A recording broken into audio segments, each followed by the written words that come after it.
Bonjour tout le monde. Bonjour et bienvenue à cette conférence du 21 mai 2024 de l'Institut de soins palliatifs et de fin de vie Michel Sarrazin, Université Laval, présentée en collaboration avec l'Institut d'éthique appliquée. Je me présente, mon nom est Maude Jolicoeur, je serai votre animatrice aujourd'hui. Notre conférencier ce midi est Dr Félix Pajot, médecin gériatre et professeur de clinique à la Faculté de médecine de l'Université Laval.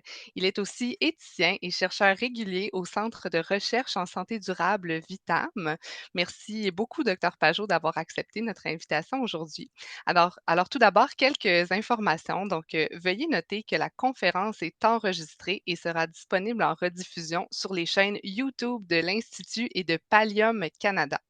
Cette présentation sera suivie d'une période d'échange et de discussion. Donc, nous vous invitons à utiliser la fonction questions et réponses Q&R pour y déposer vos questions. Dans le bas, là, vous pouvez voir un petit onglet. Elles seront adressées à la toute fin. Il est libre à vous de vous nommer et d'ouvrir votre caméra ou non lors d'une prise de parole. Puis, lorsque Dr Pajot vous demandera votre avis pendant la conférence, directement pendant les sujets, vous pouvez plutôt utiliser le chat afin d'inscrire vos commentaires en fonction de la discussion. Vous pouvez également lever la main, mais pour les questions plus globales, on vous invite fortement à utiliser la section Q&R pour pouvoir les adresser à la toute fin. Merci de votre compréhension et de votre présence. Le projet ECHO en soins palliatifs est une initiative nationale de 5 ans qui vise à cultiver les communautés de pratique et à établir un développement professionnel continu. Ce projet est soutenu par une contribution financière de Santé Canada. Les opinions exprimées ici ne représentent pas nécessairement celles de Santé Canada.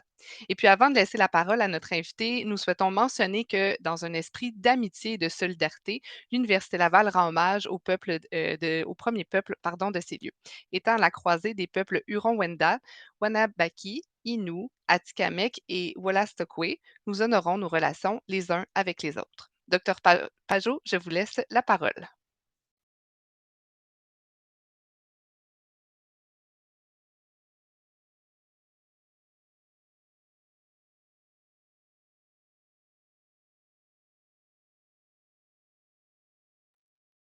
Bonjour, je ne sais pas si vous m'entendez bien.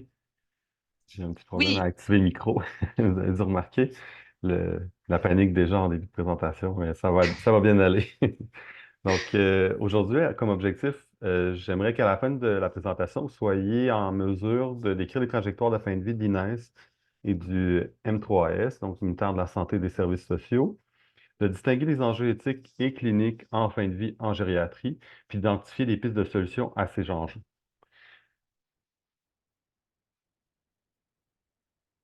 Donc, je n'ai pas de conflit d'intérêt direct, mais j'ai des intérêts effectivement concomitants comme gériatre, chercheur, financier et éthicien à cette présentation.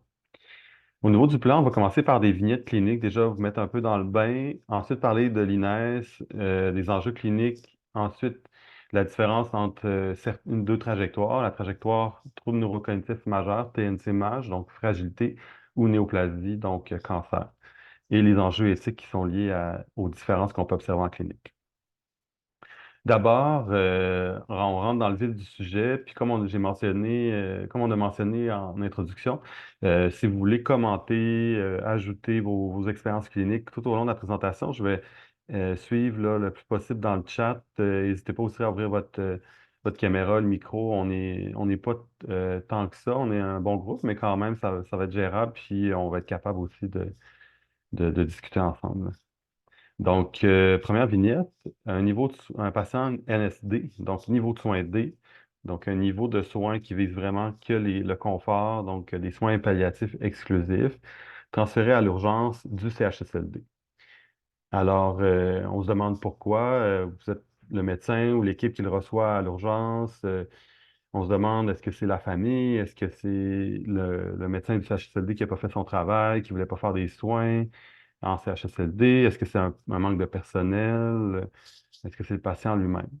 Donc, première vignette sur laquelle j'aimerais que vous réfléchissiez. Donc, qu'est-ce que vous faites quand par exemple, vous êtes l'équipe à l'urgence ou vous êtes le médecin en CHSLD ou j'ai vu qu'il y a quand même des équipes de CHSLD, quand un patient qui se disait objectif de soins aidés veut être transféré à l'urgence pour avoir des soins, peut-être traiter une infection, traiter une complication comme une fracture, des choses comme ça. Est-ce que ça vous est arrivé en clinique déjà d'avoir des cas comme ça? Puis qu'est-ce que vous avez fait? Est-ce que ça c'est bien qui a été transféré? On n'aurait pas dû le transférer? Je voyais la section de chat un petit peu plus tôt quand on se préparait, mais là, je la vois plus. Donc, si jamais vous voulez relayer nos deux modératrices, n'hésitez pas. Pour l'instant, dans le chat, on voit les présentations des gens, mais il y a personne s'est osé à parler de sa pratique. C'est parfait, c'est bien correct. On commence en douceur, mais c'est pour faire déjà réfléchir sur cette vignette-là. Donc, peut-être un cas que vous avez entendu, il y a des cas quand même qui ont défrayé les manchettes, des médecins qui sont exprimés contre le fait de transférer des gens, d'autres qui sont exprimés pour le fait de transférer des gens au niveau de soins aidés, du CHSLD. On va voir là, qu'est-ce qui peuvent être les enjeux un petit peu plus loin dans la présentation. Docteur Pajot, on a quelqu'un qui disait souvent c'est à la demande de la famille et surtout en contexte de fracture. Donc, les fractures, j'imagine, de hanche peut-être, là, ou des fractures d'autres os suite à des chutes, hein, comme on sait, les patients avec des troubles neurocognitifs majeurs ont tendance à chuter. Puis ils sont aussi en CHSLD beaucoup parce qu'ils ont des problèmes de mobilité. Fait qu'effectivement, une fracture, pour traiter la douleur peut-être, ou avoir une investigation, avoir une compréhension. Effectivement, le rôle des familles, est-ce qu'on écoute plus la famille ou ce qui a été discuté avant? Donc, c'est intéressant, effectivement. Donc, ça m'amène à une deuxième vignette. Donc, un patient en fin de vie imminente, en niveau de soins aidés, encore là en fin de vie, avec un trouble neurocognitif avancé. Il vivait à domicile, puis le réseau est épuisé. Il n'y a pas de contact là, quand on le voit à l'étage. Il y a un chain stroke jusqu'à hier. Puis là, tout d'un coup, oups, il se met à se réveiller. Il mange un peu et boit un peu. Puis là, on se dit, ben là, c'est une fin de vie imminente, mais il y a un pronostic de plus de 2 mois. Est-ce que, bon, on joue un peu sur le temps, on dit, bon, quoi faire? On l'envoie en CHSLD parce que là, c'est vraiment strict, moins de 2 mois. Donc, s'il y a plus que 2 mois parce qu'il mange, il boit, c'est un patient qui va aller en CHSLD parce que le réseau est épuisé puis il est déjà très avancé, là, trouble de mobilité, atteinte cognitive avancée. Donc, cote ISOSMAF, là, pour ceux qui connaissent les cotes ISOSMAF à 11. Donc, il coterait CHSLD, puis là, il y a un pronostic vital de plus de 2 mois où on se dit, ah non, non, regarde, il a fait un épisode, c'est le champ du signe, le patient, il va un peu mieux, mais c'est sûr qu'il va moins bien. Fait qu'on l'oriente plus avec une maison, vers, vers une maison de soins EHPAD, puis on dit, ah, on n'est pas très bon en pronostic, puis peut-être c'est un 2 mois finalement. Est-ce qu'on ment aux administrateurs qui sont souvent moins flexibles sur le pronostic de plus de 2 mois, moins de 2 mois? Donc, est-ce que vous avez déjà eu des cas comme ça dans la clinique? Qu'est-ce que vous faites? Ça soulève toutes sortes d'enjeux éthiques et cliniques. Quelqu'un dans le chat nous dit, André April dit, en niveau de soins CED, on évite les transferts à l'urgence, ça pour des fractures de hanche et si la famille le souhaite. Ouais, OK, parfait. Pour la première, par rapport à la première vignette, j'imagine. OK, parfait. Puis pour la deuxième vignette, je ne sais pas s'il y a des commentaires ou si des cas cliniques. Quand même, plusieurs fois que ça m'est arrivé en clinique. Michel Buteau nous dit CHSLD pour éviter d'avoir à ressortir de la maison de soins palliatifs. OK, Puis intéressant. en CHSLD, c'est préférable, nous dit Martine Leroux. OK, Merci pour vos intéressant. commentaires. Oui, intéressant, parfait. Fait que probablement des gens qui travaillent en maison de soins pâles ou peut-être même des gens en CHSLD qui ont l'habitude de faire des soins palliatifs en CHSLD. Intéressant. OK, parfait. Ce qui m'amène à parler des... Bon, ces deux vignettes-là, comme vous voyez, c'est des trajectoires de fin de vie qui sont quand même bien déterminées. On parle ici de cas de fragilité. Donc, l'INES a relevé là, les trajectoires de fin de vie majoritaires au Québec avec le ministère. Puis, c'est vraiment... ça a été présenté là, récemment au Réseau québécois de soins palliatifs, puis à l'Association québécoise de soins palliatifs, j'avais présenté sur le sujet, mais je reprends ici les grandes lignes de ce dont l'INES parle dans le document vraiment récent sur les trajectoires puis les ressources en fin de vie. Donc ici, j'ai intitulé la section INES, son excellence. Donc vous voyez ici, c'est le rapport là, qui est sorti en 2013-2018 auquel j'ai contribué un petit peu là, en suivant des comités consultatifs d'experts, mais c'est un processus quand même assez étoffé avec beaucoup d'experts et chercheurs et des gens spécialisés en méthodologie aussi qui ont sorti ce document. Donc il est quand même assez intéressant pour voir un peu comment et où les gens meurent finalement au Québec dans les années entre 2013 et 2018. Ce qu'on mentionne d'entrée de jeu dans le document, ça, c'est pas moi qui l'ai composé, mais c'est quelque chose qu'on connaît, puis qui fait ressortir beaucoup que la population, ben, gériatrise, je pourrais dire, un néologisme, mais les gens vieillissent plus, et particulièrement au Québec, la population est vieillissante. L'accès aux soins à domicile n'est pas toujours évident. Puis, c'est sûr que c'est des données de banque. Donc, c'est selon les notes des médecins. Donc, c'est pas non plus, la méthodologie n'est pas robuste à 100%, mais quand même, ça nous donne une idée. Ce que l'INES ressort comme trajectoire, c'est des trajectoires de maladies terminales. Donc, on parle vraiment d'insuffisance d'organes, que ce soit insuffisance cardiaque, insuffisance pulmonaire sur une maladie pulmonaire obstructive chronique, par exemple. Donc, une époque terminale, euh, une insuffisance rénale terminale. Donc, on a vraiment des maladies d'organes, donc vraiment spécifiques à différents organes. Excusez, ça, c'est la trajectoire numéro 2. Là, je me suis un peu mêlé, mais c'est ça. 2, c'est vraiment la trajectoire. Maladie terminale, on parle plutôt de cancer. Là. Je me suis fourvoyé. Donc, ici, c'est vraiment maladie terminale. On parle de cancer en phase terminale pour la maladie terminale. Insuffisance d'organes, là, on parle d'organes. Puis en fait, je me suis trompé, mais c'est ce qui montre aussi que c'est des catégories pas si fiables et hermétiques parce que, comme vous le savez, nos populations fragiles, qui est la dernière catégorie, mais fragilité dans le document d'INES, on parle vraiment de troubles neurocognitifs majeurs. Par contre, pour nous en gériatrie, fragilité, ben, c'est à la fois les troubles cognitifs, à la fois les insuffisances d'organes, à la fois les cancers qui se rajoutent, des nutritions, des conditionnements, polypharmacie. Donc, vous voyez, ces catégories-là sont intéressantes parce qu'on divise la population selon les trajectoires, mais aussi selon les services. Parce que dans un cas comme le premier, on parle vraiment de soutien à domicile, soins PAL avec le cancer, tandis qu'insuffisance d'organes, on est plus dans des catégories spécifiques comme les cliniques d'insuffisance cardiaque, les cliniques de pneumologie, les cliniques de néphrologie. Donc, l'insuffisance d'organes, on est plus dans des soins à domicile, orchestrés avec des spécialistes d'organes. Versus terminal, on est vraiment dans les spécialistes comme les oncologues. Puis la fragilité, on est plus dans le domaine de la gériatrie, médecine familiale, CHSLD. Mais vous comprenez rapidement que les cas deviennent un peu flous et mélangés. Puis justement, je vous en présente un ici. Monsieur Lewy, qui est un monsieur qui a une insuffisance cardiaque modérée, qui est relativement stable avec des diurétiques, mais qui semble de plus en plus avancé dans sa maladie cardiaque. Donc, on l'avait classé modéré, on n'a pas refait d'échographie, mais bon, une certaine stabilité qui tend à être plus difficile parce qu'on monte tranquillement les diurétiques. Il y a aussi une maladie pulmonaire obstructive chronique. C'est un monsieur qui a quand même fumé toute sa vie et qui fume encore. Donc, et à la fois le cœur et les poumons, c'est de plus en plus difficile. Puis là, il a développé une néoplasie de la prostate, mais un monsieur assez âgé qui, quand même, malgré ses 80-90 ans, c'est un cas comme un amassé de cas que j'ai rassemblé ici, mais disons, un monsieur à peu près 80-90 ans, donc quand même à son âge, cancer de prostate assez fréquent, mais qui évolue de façon lente, qui en plus de tout ça, a un trouble neurocognitif majeur avec hallucination et chute fréquente. Il y a besoin de mise en jour, mise en nuit, donc du service au niveau du CLSC qui vont à sa résidence pour personnes âgées, une résidence privée. Il est dans la section avec service, mais le CLSC aussi pallie beaucoup au manque de soins. Et il commence à avoir des hallucinations, à être plus anxieux, quand même un peu mieux sous médication Seroquel activant, mais un pronostic de vie qui est plutôt incertain.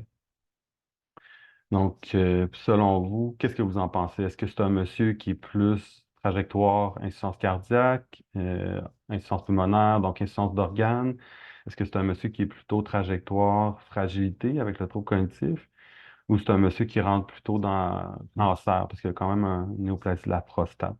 Donc, quel service, quels soins, quelle trajectoire il devrait cadrer selon vous? Puis là, ben, c'est plus difficile même s'il est connu, on se dit il faudrait quand même avoir un peu plus de services. Est-ce qu'on l'oriente plus soins pâles, ça de soins pâles? Est-ce qu'on l'oriente encore, on dit donc encore dans le service SAPA, le soutien à l'autonomie de la personne âgée, ou on devrait le référer à la clinique spécialisée d'insuffisance cardiaque, clinique de Euh, pneumologie? Dans le chat, Dr Pajot, fragilité est nommée là, 4 fois.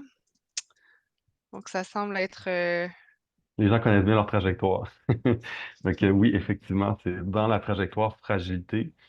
Est-ce que vous pensez que le monsieur va être bien desservi dans la trajectoire fragilité pour adaptation à domicile, le maintenir à la résidence, ou bon, à cause du manque de personnel, il va être plus référé pour aller en CHSLD parce que tranquillement, c'est de plus en plus difficile avec les chutes, puis le CPD à la résidence. Madame Michel Buteau dit SAPA pour ajout de service à domicile versus changement de milieu de vie à évaluer. Exact. Puis est-ce que de rentrer l'équipe de soins palliatifs, comme on sait souvent, il y a un petit peu plus de ressources, c'est plus facile, ça vaudrait la peine? Est-ce que ça va être quelqu'un qui va être accepté dans cette trajectoire-là?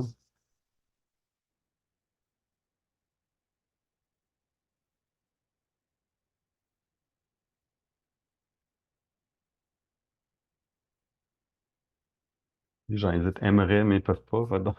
Donc, moi, je dirais effectivement, il rentre effectivement dans la trajectoire et dans le service SAPA, bien qu'on sache que c'est pas nécessairement en fin de vie ce qui est plus idéal là, pour les patients en termes de rapidité puis de soutien, dépendamment des régions, évidemment. Donc, ce que je voulais mentionner ici, c'est que dans le document d'INES aussi, pour la fin de vie, ben, souvent, le soutien à domicile, c'est 77% que les gens qui ont du soutien à domicile sont des gens avec un cancer. Donc, monsieur qui a des mises en jour, mises en nuit, déjà avec de l'aide du CLSC dans les gens avantagés, puis c'est probablement pas sa néoplasie de la prostate, mais effectivement, le soutien SAPA qui l'aide le plus. Donc, il fait partie du 33, ben, même un peu moins de 33% de ceux qui restent, qui ont des soutiens à domicile, parce que comme j'écris ici, selon le document de l'INES, entre 2013 et 2018, c'était beaucoup les gens qui ont un cancer qui avaient de l'aide à domicile. Les insuffisance d'organes, c'est surtout chez les gens plus jeunes ou très âgés qui sont en augmentation, surtout en fin de vie d'insuffisance d'organes. Donc, quand on parle d'insuffisance cardiaque terminale, pulmonaire terminale, là, on a un petit peu plus de soutien à domicile. Puis la majorité du stade pour la trajectoire fragilité se fait en RPA. Donc, un petit peu moins si les gens sont à domicile, dans leur maison ou leur appartement ou condo où ils ont habité avant d'être en RPA. Donc, c'est vraiment plus le RPA qui sont avantagés, disons-là, en termes de ressources. Puis c'est beaucoup dans les 3 dernières années de vie dont les gens ont le soutien à domicile, surtout chez les gens qui ont un cancer. Puis c'est 2 tiers des pertes d'autonomie avec le vieillissement. Là, il y a à la fois une fragilité, mais aussi une insuffisance d'organes, un peu comme notre cas de M. Léwy. Puis il y a seulement 10% des gens qui décèdent à domicile, c'est-à-dire, c'est vrai qu'on dit souvent CHSD, RPA, milieu de vie, mais ici dans le document, on distingue les endroits où les gens sont hébergés, donc RPA et CHSLD versus le milieu le domicile là, où la personne habitait avant d'être en résidence ou en CHSLD. Mais c'était surtout les gens qui ont atteint du cancer qui décédaient à domicile, là. Comme vous savez, peut-être avec les limites de notre système qu'on connaît actuellement. Donc, après avoir mentionné ces chiffres-là, puis les différentes limitations. Qu'est-ce que vous en pensez? Est-ce que ça fait sens? Est-ce que c'est des choses est-ce que ça a du sens? Je veux dire, est-ce que c'est des choses que vous voyez en clinique, des choses qui vous parlent? Est-ce que vous tombez de vos chaises en disant non, c'est pas ça qui se passe dans ma région? Je sais pas si les gens voudraient commenter par rapport à les situations que eux remarquent dans leur région.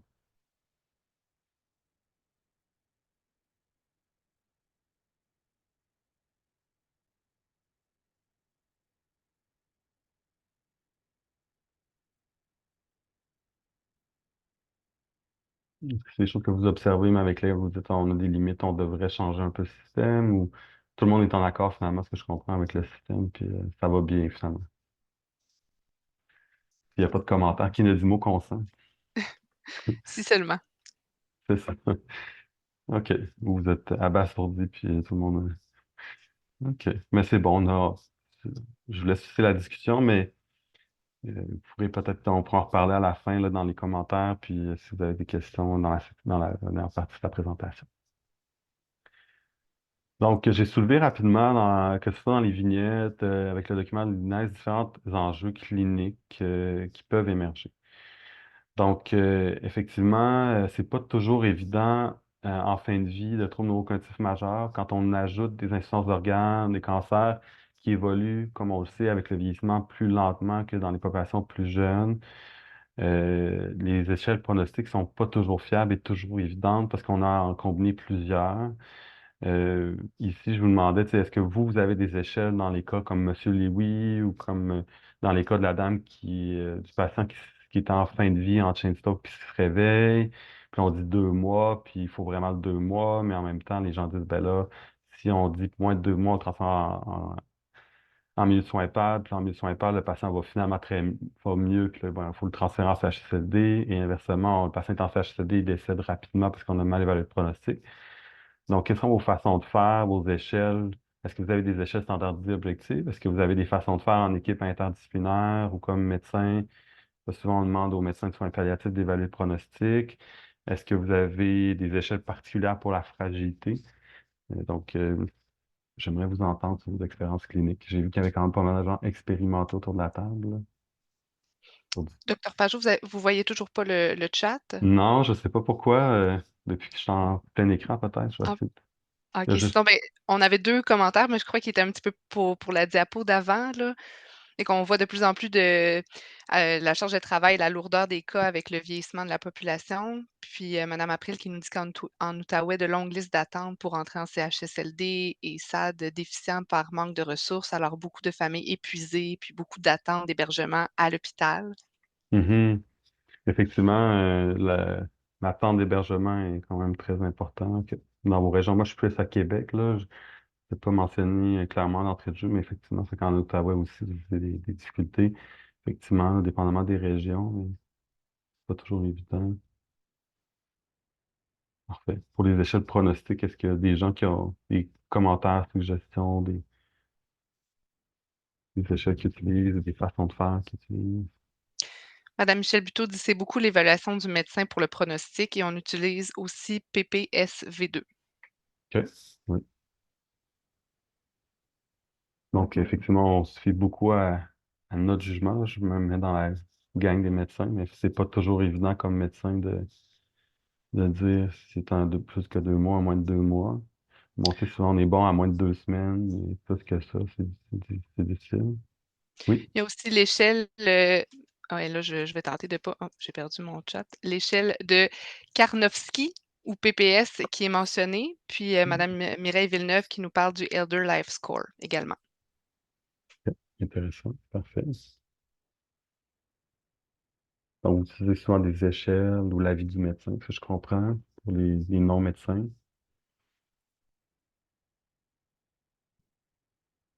Dans nous, nos trajectoires, on est beaucoup plus dans demander la TS pour le CHSLD, demander la liaison pour les soins pages. Je ne sais pas si vous, c'est le même professionnel, la même personne qui fait les deux. Je pense que ça dépend des. Mais effectivement, on a souvent ces discussions-là assez musclées, des fois. Des fois, plus des questionnements difficiles à répondre avec d'autres professionnels. On se dit, ça vaut-tu la peine de plus orienter vers maison de soins pages? Mais comme on a mentionné, avec des fois des patients qui restent longtemps en maison de soins pages. Parce que je comprends, vous êtes toujours d'accord avec soit les échelles, soit ce que les médecins vous disent pour les non-médecins.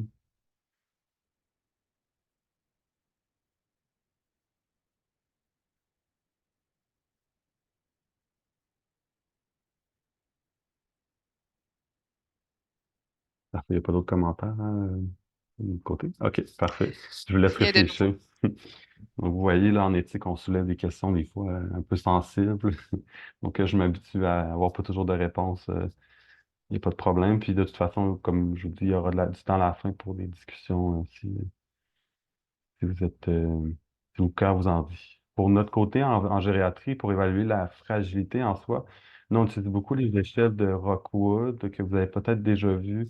C'est vraiment l'échelle analogique qui a été développée en Nouvelle-Écosse.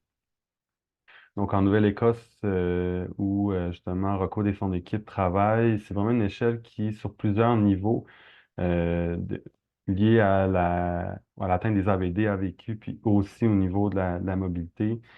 On peut déterminer le niveau de fragilité. Évidemment, plus le patient est fragile, selon différentes études populationnelles, plus le patient a un pronostic vital court.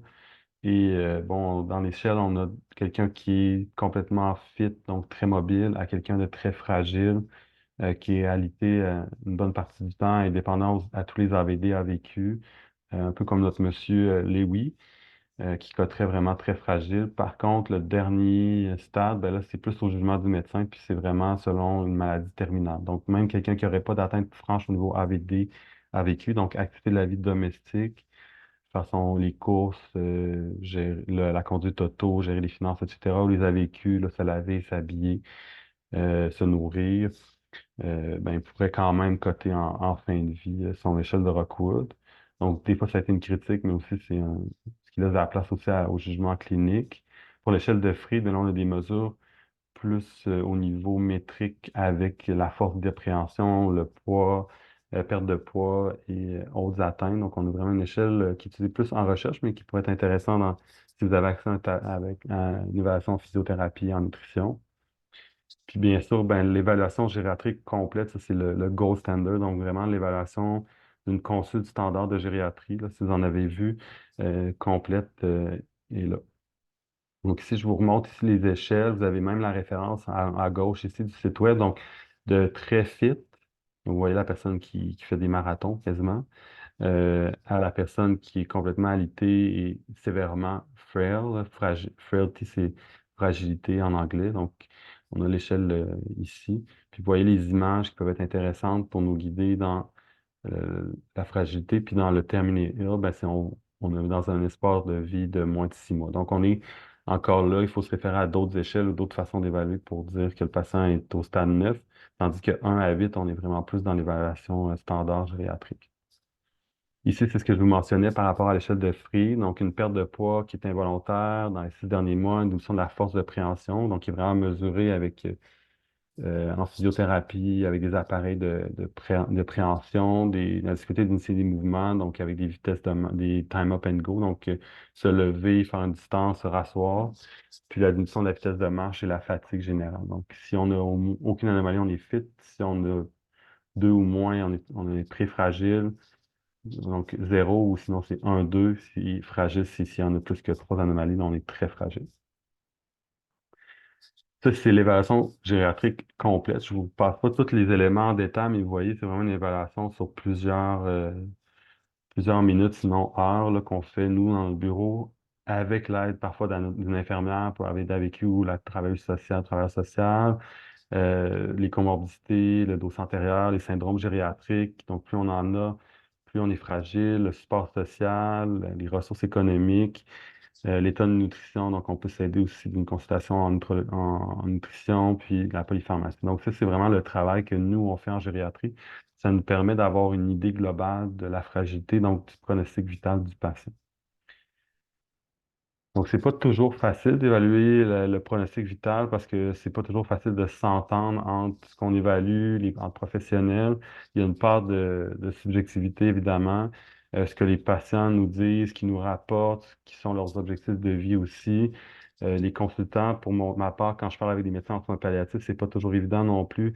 Euh, la perspective qu'on a entre médecins, avec la travailleuse sociale, l'équipe liaison, les familles, la famille du patient. Donc, il y a quand même plusieurs acteurs qui rentrent en ligne de compte et plusieurs perspectives sur ce qu'on devrait faire.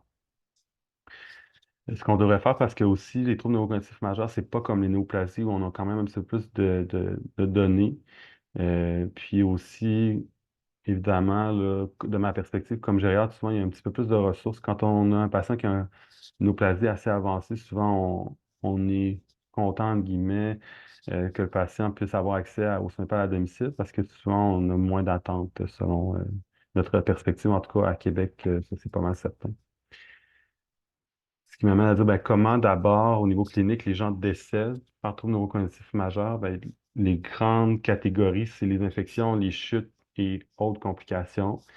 Dans les infections, souvent, ce qu'on explique aux familles, c'est que le trouble neurocognitif majeur, en général, peu importe le sous-type, va évoluer à donner des atteintes de dysphagie pour toutes sortes de raisons, soit le parkinsonisme avec la coordination, la maladie d'Alzheimer avec une atteinte frontale, puis des atteintes aussi globales du cerveau va amener toutes sortes de dérégulation de la coordination, puis des faiblesses. Les gens mangent moins, donc perte forte musculaire, pas juste des muscles pour les mouvements, mais aussi des muscles du pharynx. Donc, il faut avoir plus grande dysphagie, moins de réaction de tout aussi de protection.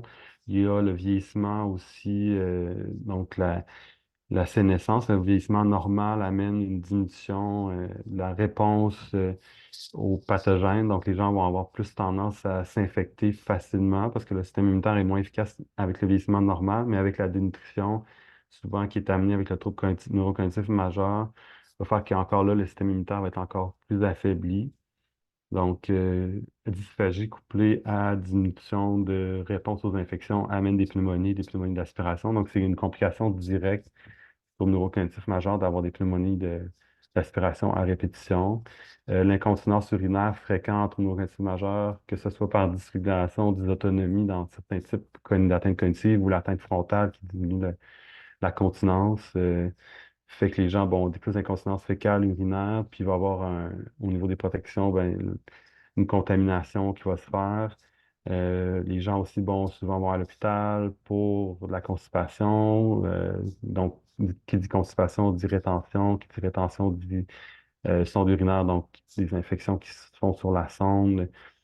Même des fois des sondes à demeure chez les gens qui ont les hommes qui ont des prostates avec hypertrophie bénigne de la prostate, en plus couplé avec justement la difficulté à gérer la sonde, tirer sur la sonde, donc qui devient quand même un problème. Donc, l'incontinence urinaire couplée à toutes ces problématiques que je viens de mentionner, fait que les gens sont plus sensibles à faire des infections urinaires et des sepsis urinaires et des pyélonéphrites. Euh, aussi, donc, les gens vont souvent avoir des problèmes de mobilité et des chutes secondaires à leur euh, problèmes de troubles cognitifs. Bon, là, c'est sûr que tout ce qui est parkinsonisme, Parkinson plus, donc un parkinsonisme raideur, bradykinésie, instabilité posturale, amène des chutes. Donc, ce qu'on parle de Parkinson idiopathique ou les Parkinson comme corps de Lewy, paralysie supranucléaire progressive et autres atteintes. Donc, vraiment, il y a plusieurs possibilités d'avoir des problèmes de chute liés à la trouble cognitif. Puis, toutes les comorbidités qui peuvent s'ajouter avec le vieillissement, donc l'arthrose et les neuropathies, les gens du diabète. Donc, vraiment, c'est fréquemment la complication d'une trouble neurocognitive que les gens chutent et ont des fractures de hanche à cause de l'ostéoporose aussi liée à l'âge, mais à la malabsorption, la dénutrition, des conditionnements. Et il va amener souvent des saignements intracrâniens. Avec l'accélération des serrations, les efforts de cisaillement amènent des saignements lorsque les gens chutent.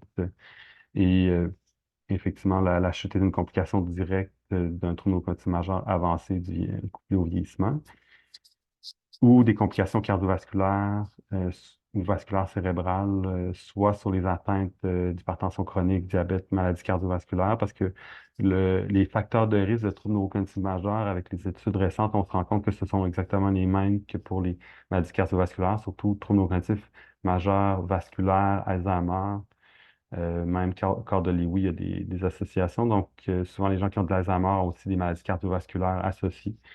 Et évidemment, ceux qui ont des troubles neurocognitifs majeurs vasculaires ont des maladies vasculaires des petits vaisseaux, mais ça peut être aussi des gros vaisseaux. Donc, les gens vont faire des AVC massifs, des infarctus, des problèmes de ce genre. Et aussi les insuffisance d'organes sont souvent liées.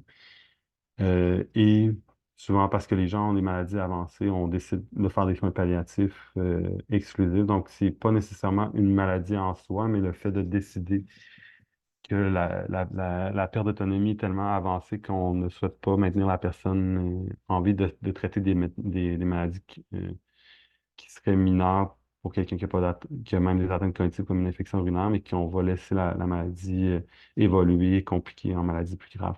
Et les gens décident finalement d'une décision entre l'équipe, la famille et ce qui est des volontés antérieures de la personne. Autre chose aussi intéressant, à force d'être en contact avec des gens qui font des soins palliatifs chez des gens plus jeunes, on se rend compte que nos approches en gériatrie, que ce soit médicales, mais aussi du personnel soignant, infirmières, préposés, sont assez différentes. Puis c'est peut-être le temps, puis aujourd'hui, c'est une des choses qui peut être intéressant à discuter, de mettre de l'avant une approche de soins palliatifs gériatriques. Ce que je veux dire par là, c'est que souvent en soins palliatifs, on est très réactif, on donne des doses plutôt élevées pour traiter justement les symptômes pour que la personne souffre le moins possible au niveau physique et psychologique, parce qu'on est vraiment en fin de vie, souvent d'un cancer. Donc les soins palliatifs, comme vous le savez, des gens qui œuvrent dans le domaine ont été développés beaucoup autour du cancer. Puis, c'est ça. Rarement dans les autres trajectoires, comme en fragilité ou en cessance d'organes, où on est plutôt encore très curatif, surtout en cessance d'organes, jusqu'à la presque toute fin. Et en gériatrie, ben, on est plus dans une approche de fragilité gériatrique. Donc, vous connaissez le fameux start low, go slow. Mes collègues plus expérimentés que moi ajoutent maintenant but go somewhere. Donc, partir bas, aller lentement dans l'augmentation des doses, mais il faut aller quelque part pour traiter les gens. Donc, vraiment, ne pas sous-traiter les gens. Alors, on se rend compte effectivement avec le temps qu'on avait tendance à sous-traiter les gens âgés, la douleur, l'anxiété et autres symptômes. Donc, maintenant, on est vraiment là, dans le start low, go slow, but go somewhere.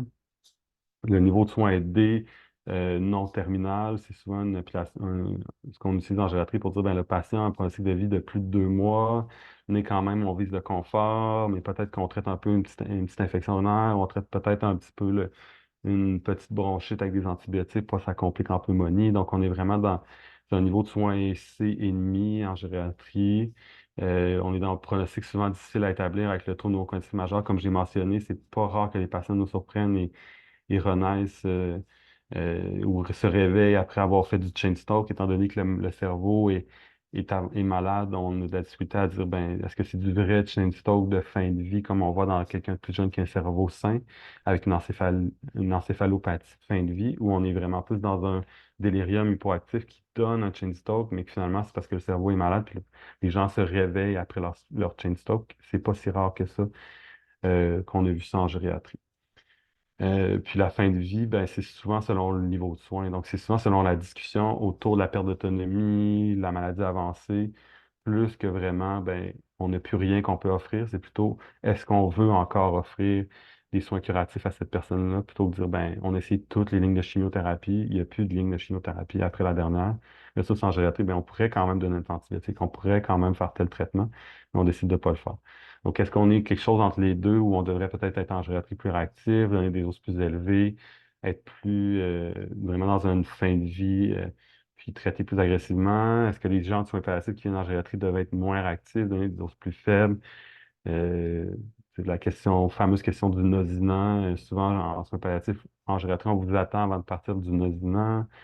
Donc, c'est la question qui est très anticholinergique, mais très utilisée en soins palliatifs. Nous, on n'aime pas beaucoup tout ce qui est anticholinergique. Là, c'est un exemple là, en général. Je n'ai rien contre le nosinant en soi, mais c'est juste l'exemple peut-être typique de dire si on ne veut pas être trop anticholinergique en gériatrie, il y a certaines molécules en soins palliatifs qu'on ne voudrait pas donner, mais en même temps, c'est une molécule très efficace. Donc, ça se lève la question clinique. On a effleuré un petit peu plus tôt dans la présentation, mais tu sais, la différence entre le soutien à domicile en soins palliatifs versus en SAPA, bon, on a toujours l'impression peut-être que l'herbe est plus verte chez le voisin, nous en gériatrie, que bon, peut-être les meilleurs soins en soins palliatifs, le SAD, soins pas les plus rapides à venir, peut-être plus de ressources. Là, la question de la justice, équité se pose. Est-ce que c'est adéquat? Parce qu'on se dit, ben, la personne qui a un cancer en fin de vie, on connaît bien le pronostic. On sait que la personne a une fin de vie qui est quand même bientôt assez imminente, donc on ne peut pas le laisser attendre sur des listes d'attente éternellement versus quelqu'un qui est en fin de vie d'une maladie cognitive, ben, le pronostic est plus long, donc on a un peu plus de temps pour mettre les ressources en place. Il y a déjà des proches aidants qui sont habitués de s'occuper d'eux parce que la maladie a évolué sur plusieurs années. Donc, on sait que c'est vraiment aux proches aidants de continuer plutôt que de dire, ben là, c'est des gens plus jeunes, c'est des enfants plus jeunes, donc qui n'ont pas nécessairement l'habitude de s'occuper de leurs parents qui étaient en santé jusqu'à il y a 1 an, 2 ans, 3 ans, alors cancer terminal. Donc, il y a toutes ces questions-là autour du pronostic qui guide les avis. Puis, comme on dit, le pronostic n'est pas toujours évident à déterminer en gériatrie. Est-ce qu'il est plus en cancer ou en insuffisance d'organes terminale? C'est la question. Donc, est-ce que le pronostic devrait vraiment être 2 mois, 3 mois, 6 mois, 2 semaines, ou on doit y aller un petit peu plus vague et couper cette rigidité-là? Donc, peut-être que vous avez des avis par rapport à ça avant que je passe aux enjeux cliniques. Là, on est vraiment dans les enjeux cliniques. J'ai quand même mentionné beaucoup de choses, là. Ça avait été nommé dans le chat un petit peu plus tôt, mais c'est en lien aussi, le commentaire très pertinent. Quelqu'un nous dit: «Je travaille en CHSLD depuis plusieurs années et je constate que les équipes, incluant les médecins et autres professionnels, semblent très peu connaître la trajectoire de fin de vie pour nos patients fragiles. C'est possiblement à la base de transferts non pertinents à l'urgence ou de discussions non éclairées sur les niveaux de soins». Puis on a madame, Nicole Laveau qui renchérit: «Oui, j'ai vécu cette situation 2 fois avec, des familles». Hmm. Intéressant, moi, c'est ça, la connaissance que est-ce qu'on est en fin de vie ou pas, puis de l'exprimer comme ça, de dire, ben, la chute, l'infection est une complication directe de la maladie terminale. Finalement, on veut dire, ben, c'est une complication, une infection, une chute, c'est quelque chose qu'il faut traiter ou qu'on peut traiter. Fait qu'effectivement, c'est toujours la question de est-ce que si on peut, on doit le faire? Donc, Mmh. c'est pas parce qu'on peut faire quelque chose qu'on doit le faire, effectivement, et inversement. Oui. Puis c'est pas Sinon par parce la qu'on. suite, Ouais. Oui, ah allez-y. pardon, je Oui, voulais non, juste c'est correct. mentionner que par la suite dans le chat, il Oui. n'y avait pas eu d'autres, nouveaux commentaires. Oui, puis tu sais, quand je dis inversement, c'est pas parce qu'on peut pas faire quelque chose qu'on n'aurait pas dû le faire. C'est ça que je mentionnais. Fait que quand on sous-traite ou on s'occupe pas suffisamment ou qu'on crée des trajectoires des fois peut-être un peu plus hermétiques, on s'empêche de faire des choses parce qu'on pense qu'on n'a pas le droit, là, finalement. Donc ça, c'est l'autre chose. Ce qui m'amène aux enjeux éthiques. Ici, on est vraiment plus dans la réflexion, là. Il y a vraiment deux façons de faire de l'éthique clinique, soit qu'on part d'un cas puis qu'on résout les enjeux pour arriver à une bonne solution. Ici, on est plus dans l'idée d'une présentation magistrale. Fait que je vais vous amener à réfléchir plutôt puis à vous outiller parce que on n'est pas en train de résoudre un cas éthique, mais de plutôt discuter d'enjeux éthiques puis de voir un peu quelles pourraient être vos pistes de solutions en clinique. Puis encore là, si vous avez des commentaires, des situations, n'hésitez pas à les partager. Euh, je- une des choses qu'on voit beaucoup en gériatrie, c'est qui guide beaucoup les questionnements puis les niveaux de soins, c'est effectivement la part des CHSLD. Donc, il y a cette question-là de, bon, les CHSLD, effectivement, ont été beaucoup médiatisés pendant la pandémie. Là. Ils ont des cas qui ont été célèbres. Euh, donc, en, dans le coin de Montréal, beaucoup, même au niveau de la rive sud de Québec, là, sans les nommer, mais c'est connu, là, c'est dans les rapports vraiment de la protection du citoyen, puis les différents commissaires qui ont enquêté sur le CHCD Héron, pour ne pas le nommer, Liverpool aussi, entre autres, là, qui ont mentionné pas que les gens nécessairement dans les CHCD étaient mal intentionnés, mais vraiment que l'organisation des soins pouvait avoir une tendance à être maltraitante, puis ben, c'est sûr que ces cas-là ont été repris évidemment dans les médias parce que c'était des choses qui devaient être dites et connues, mais ça a quand même, à l'inverse, donné une mauvaise presse à toutes les CHSLD où il y a des bons soins, puis les soins sont tout à fait adéquats, où il n'y a pas nécessairement de maltraitance à différents niveaux, que ce soit organisationnel, individuel ou autre.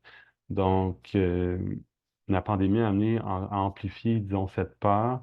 Puis peut-être, est-ce que, moi je pose la question, puis c'est quelque chose qui est encore très nouveau, mais la question de la démontophobie comme une forme de mélange entre l'âgisme et capacitisme, donc à la fois une discrimination basée sur l'âge chronologique, sans tenir compte vraiment des comorbidités ou de l'absence de comorbidités, sur les comorbidités, les incapacités physiques ou cognitives, puis un peu cette peur d'avoir une maladie mentale ou d'avoir des troubles cognitifs ou des fois, de ne pas savoir quoi faire quand les gens ont des troubles cognitifs, puis ça nous fait peur finalement de s'occuper de gens avec une démence.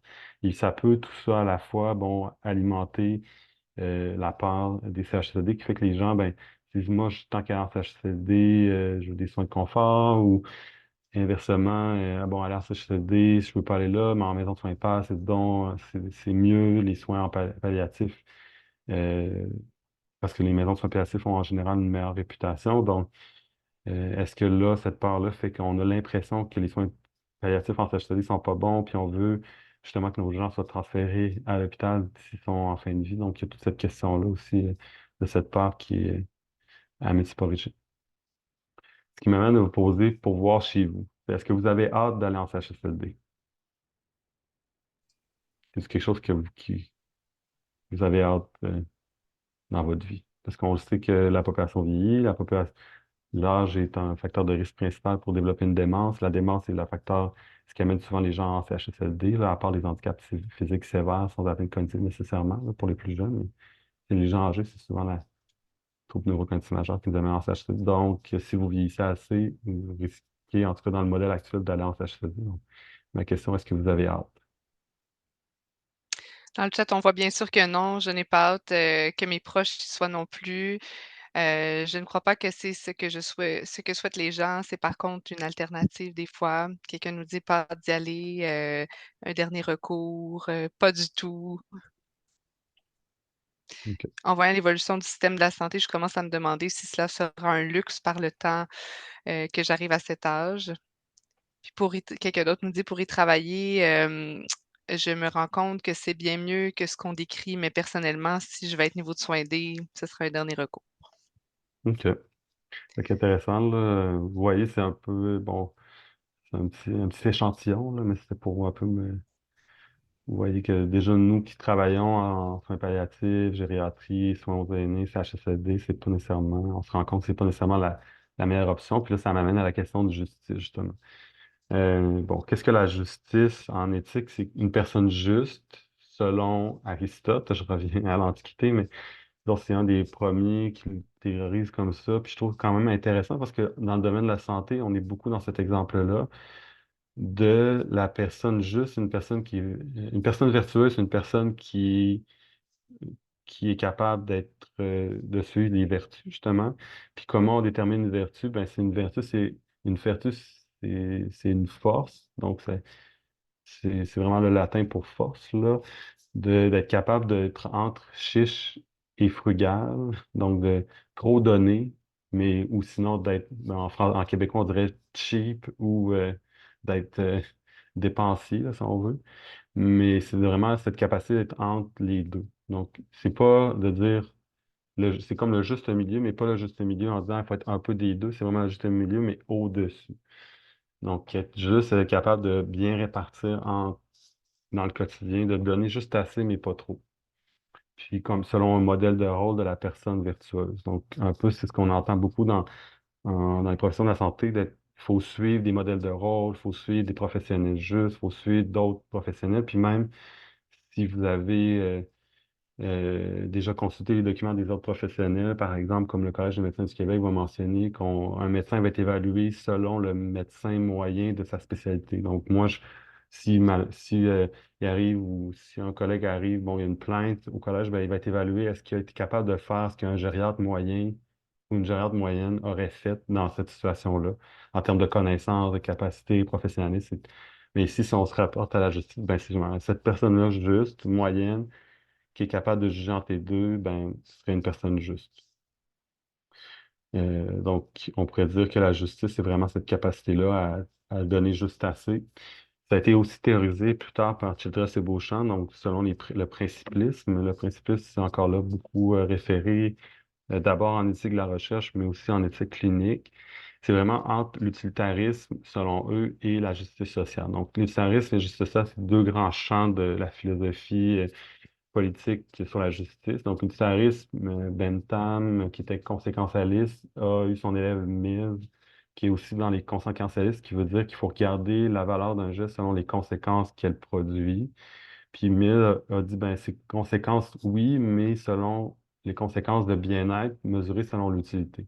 Donc, plus une action produit de bien-être utile dans une population, plus elle est bonne. Donc, si on est vraiment dans une population, dans une vision plus populationnelle, si on se repart à la pandémie, ben on pourrait dire, on a isolé tout le monde parce qu'on voulait pas que le virus se répande. Fait que l'isolement, oui, c'est désagréable, mais en même temps, on répand pas le virus, donc on crée plus de biens parce que les gens ont moins de virus, d'infection, de transmission. Mais donc, dans un calcul on s'est rendu compte peut-être que c'était pas le bon calcul parce qu'on a oublié tout le déconditionnement, etc. Puis on a rajouté le calcul. Donc, l'utilitariste va vraiment voir les conséquences des gestes. Tandis que la justice sociale, elle est avant ça et dit, ben, si moi, je ne sais pas dans quelle situation je me porte, si, mettons, moi, je suis une personne âgée avec une démence en fin de vie, comment je voudrais que les ressources soient réparties dans la société? Donc, on ne sait pas qui on est, mais il faut assumer qu'on est comme un peu dans la population la plus vulnérable, puis on se dit, bon, comment on répartit les ressources pour que ces gens-là, dont je ferais partie finalement, auraient. Donc, on se met un peu dans une perspective égocentrique de je suis une personne vulnérable, puis comment je voudrais que les ressources soient réparties. Puis Thierry Beauchamp va un peu entre les deux, dit ben oui, il faut rééquilibrer les ressources pour que ça soit juste, mais en même temps, il faut regarder les conséquences de nos gestes pour que, effectivement, on avance. Donc, 1000 et Bentham, comme je dis, c'est conséquentialiste. Donc, Bentham, vraiment les conséquences, puis 1000, il y a encore plus théorisé. Puis le voile d'ignorance, c'est justement ça que on mentionne dans la justice sociale de Rawls, pour ne pas le nommer, là, qui dit, ben, si j'ai un voile d'ignorance, si j'ai un voile qui couvre ma vision, que c'est pas qui je suis dans la société, comment, si j'étais égoïste, je répartirais les ressources pour que tout le monde bénéficie, ben, tu dis, ben, on va répartir selon ceux qui en ont le moins, parce que si jamais je me retrouve dans cette catégorie-là, ben, j'aimerais bien ça qu'on me redonne un petit peu pour pas être le pire dans la situation. Vous voyez, c'est un peu la façon de voir la justice. Donc, on peut dire dans la situation, justement, ben, comment un professionnel en situation clinique évaluerait, en donnerait juste assez au patient, mais pas trop pour la personne juste, mais aussi dans une perspective populationnelle, comment on redonne à ceux qui en ont le moins en évaluant les conséquences de ce qu'on fait. Donc, ça, c'est pour l'aspect justice. Il y a aussi dans le principisme la question de la bienveillance. Ici, moi, je parle plus de bien-traitance, c'est-à-dire bien traitant, c'est une coche un peu plus loin, c'est oui, connaître ce qui est le mieux selon les données probantes ou l'expertise clinique, puis faire, et pas seulement vouloir faire le bien, mais vraiment s'assurer qu'on fait le bien pour le patient en vérifiant la perspective de la personne, puis les impacts des décisions cliniques sur la personne dans les choix. Donc, quand on parle de, bon, est-ce qu'on le transfère ou pas, est-ce qu'on met un pronostic plus ou moins long, est-ce qu'on est juste? Est-ce qu'on n'est pas juste? Est-ce qu'on est équitable? Est-ce qu'on vraiment les conséquences sont bénéfiques? Puis est-ce que on est bien traitant par rapport à la personne qui est devant nous? Ce qui peut être parfois perçu comme paternaliste, c'est-à-dire parce qu'on veut vraiment le bien sans vraiment vérifier. Mais quand on parle de bienveillance, probablement oui, parce que le paternalisme est en soi bienveillant, c'est-à-dire on vise le bien même à aller contre l'autonomie de la personne. Là, ça, c'est la bientraitance où là, même l'autonomie de la personne doit être prise en compte parce qu'on vérifie. Puis on est plus dans une notion de décision partagée plutôt que euh, une question de décider comme équipe, comme médecin, ce qui est bien pour la personne, puis de décider à la place. Parce qu'on pense qu'on est l'expert et qu'on sait plus. Donc, en conclusion, si on revient avec la notion des trajectoires, effectivement, que dans les soins palliatifs à domicile, c'est beaucoup le cancer qui reçoit les gens qui ont atteint du cancer ou plasie terminale qui ont des soins palliatifs à domicile. Il y a plusieurs trajectoires qui seraient, selon moi, probablement à combiner ou à renforcer les liens pour justement avoir plus de souplesse. Il y a une fragilité qui importe en gériatrie qui nous aide dans le pronostic, mais que c'est pas toujours évident. La part des CHSLD, effectivement, teinte les choix de fin de vie, comme vous l'avez mentionné, pour la plupart d'entre vous, déjà, teinte vos décisions, même si vous n'êtes pas en fin de vie. Les soins palliatifs du SAD versus SAPA, probablement pas équivalent dans les ressources délivrées, mais pour les raisons qu'on a mentionnées. Et la bientraitance et la justice, bien sûr, importent dans les décisions en clinique. Donc, toujours garder ces éléments-là en tête dans les décisions pour guider en clinique. Je vous remercie. Ça met fin à la présentation formelle et ouvrir aux questions, commentaires, suggestions, plaintes formelles et informelles, discussions. Merci beaucoup, docteur Pajot. Merci à tout le monde pour votre écoute. Vous pouvez, si vous avez des questions, là, les inscrire dans l'onglet questions-réponses là, ou bien dans le chat à ce stade-ci. On va mettre dans le chat aussi un lien pour l'évaluation de la conférence, quelques minutes là, vraiment rapides qui sont très utiles pour nous. Donc, si vous pouvez aller le remplir, ce serait très apprécié.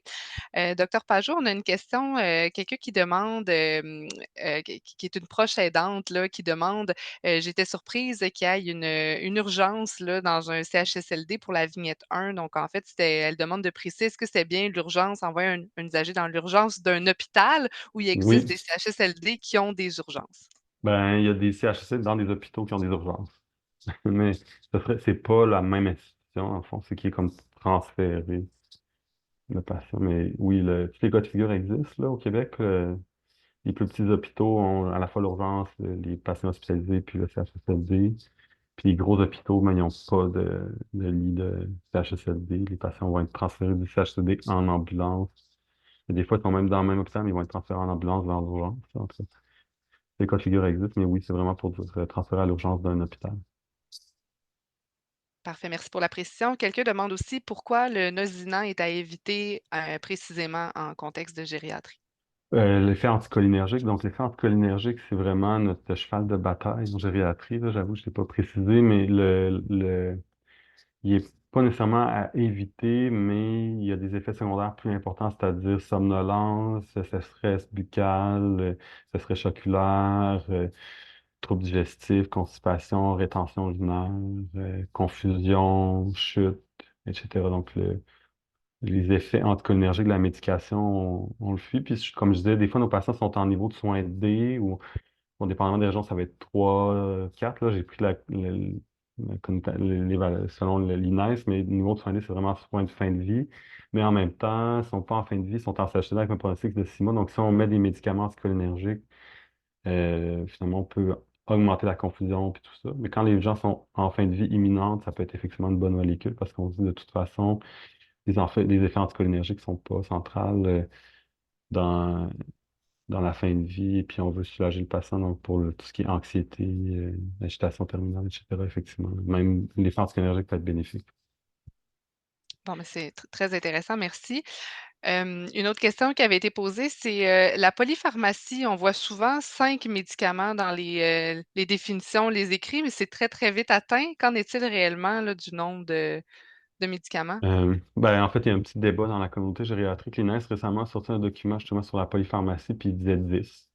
Mais 10, c'est quand même beaucoup, là, parce que même à 5, en fait, c'est qu'on commence à voir que les patients ont de la difficulté dans la prise, à pas oublier de prendre leur pilule à partir de 5, même quelqu'un qui n'a pas d'atteinte cognitive. Fait que c'est un peu pour ça. Puis les effets secondaires, puis les interactions commencent à être importantes quand même à 5. Donc, je dirais en général, dans les écrits, on dit 5, mais plus 10 si on veut être très sévère, vers 5 si on est plus prudent, disons. Dans le fond, plus on est prudent, plus on va aller vers le 5 pour éviter les effets secondaires, les complications d'en prendre plein, des oublis, l'observance, etc. Là, ouais, c'est ça. Versus 10 si on est plus dans des définitions techniques d'observance. Mm. Mais merci. Il n'y avait pas d'autres questions dans l'onglet, puis dans le chat. Donc, je vous remercie, grandement à nouveau d'avoir accepté, docteur Pajot, notre invitation. Merci à tout le monde qui a donné son avis ou qui a commenté, posé des questions. Votre participation, est toujours un grand plus pour les événements comme celui-ci. Puis à nouveau, un petit rappel pour le lien là, pour l'évaluation de la conférence. Donc, vous pouvez indiquer là, des commentaires ou bien des suggestions de prochains sujets que vous aimeriez voir, l'an prochain là, dans nos prochaines conférences. Alors merci à tout le monde. Merci. Bonne fin de journée.